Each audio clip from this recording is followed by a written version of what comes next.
તો વલસાડના ગુંદલાવ જીઆઈડીસીમાં કંપની અચાનક ટ્રાન્સફર થતા મહિલાઓએ હોબાળો મચાવ્યો હતો। ત્યારે સ્વિચ બનાવતી કેન્ટ એન્ટરપ્રાઇઝ નામની કંપની અચાનક ટ્રાન્સફર થતા હોબાળો મચી ગયો હતો। તો કંપનીમાં કામ કરતી 80 જેટલી મહિલાઓએ આ હોબાળો મચાવ્યો। ત્યારે કંપનીમાં કામ કરતી મહિલાઓને છેલ્લા 2 વર્ષથી અડધો પગાર આપવામાં આવતો હતો। તો બાકી પગાર ચૂકવ્યા વગર કંપનીમાંથી મશીનરી અને માલ સામાન ટ્રાન્સફર કરી દેવામાં આવતા મહિલાઓએ કંપની પર હોબાળો કર્યો હતો। બાકી પગાર અને મહેનતાણું નહીં ચૂકવવામાં આવે તો કંપની બહાર આપઘાત કરવાની પણ ચીમકી ઉચ્ચારવામાં આવી છે।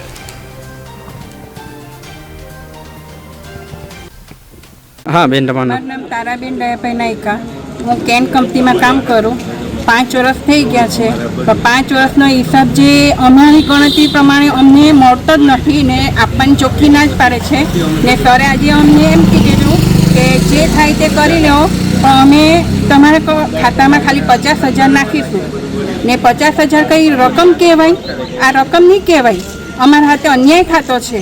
2 વર્ષની પગાર સ્લીપ માંગતા છે તે પણ નથી આપતા ને 2 વર્ષનો પગાર જે અમને અડધો આપેલો છે તે પણ ચૂકવવા માટે ના પાડે છે। તેમાંથી બી અડધો આપીશું, જોઈશું એમ કે છે ને 1.5 વર્ષ કંપનીમાં અમને રજા આપી।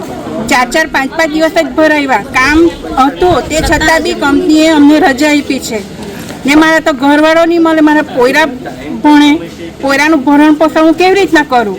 કેટલો પગાર હતો ને કેટલો આપવામાં આવતો? અમને છે ને 476 રૂપિયા રોજ બોલાય હાલનો રોજ ને અમને 340 રૂપિયા જ આપે છે। તમારા હાથે અન્યાય થયો ને। આજે કંપનીમાં શું થયું?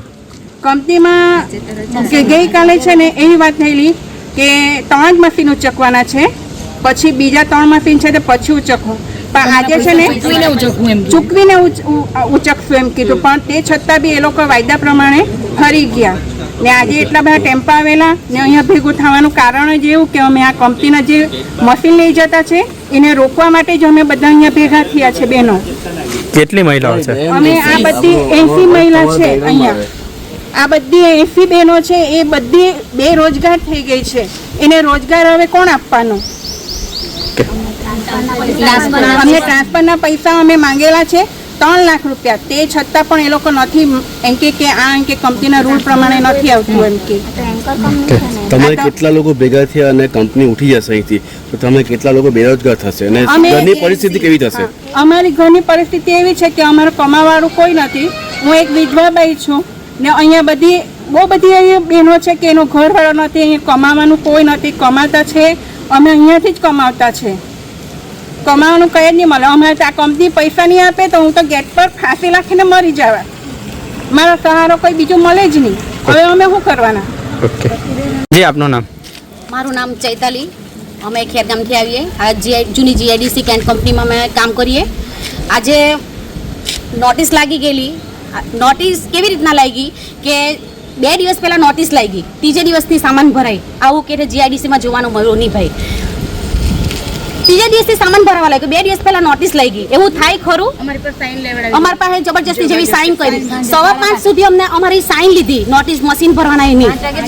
હા, 5 વાગે છુટ્ટી થાય, 5:15, 5:30 સુધી છોકરીઓ આજે શા માટે ભેગા થયા છે?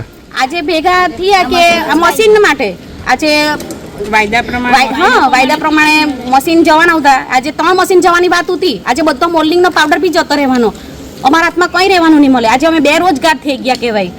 અમારે શું કરવું? અમને થોડુંક ન્યાય મળવું જોઈએ। કંપની પર કેટલો પગાર બાકી તમારો?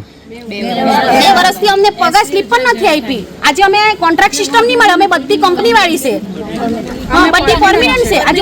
આજે આગળ પણ એવું થયેલું તો અમને કહેવામાં આવેલું કે તમે પરમિનન્ટ છે, તમને જોઈન્ટ લેટર આમાં, આજે અમારા પાસે કોઈ પ્રૂફ જ નહીં મળે આ કંપનીનું। આપે જ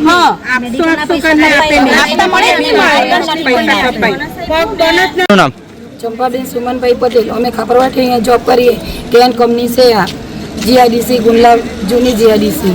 અમે 80 લેડીઝો અહીંયા નોકરી કરીએ। અમને 2 વર્ષથી પૂરતો પગાર મળ્યો નથી ને આ કંપની બંધ થવાની છે।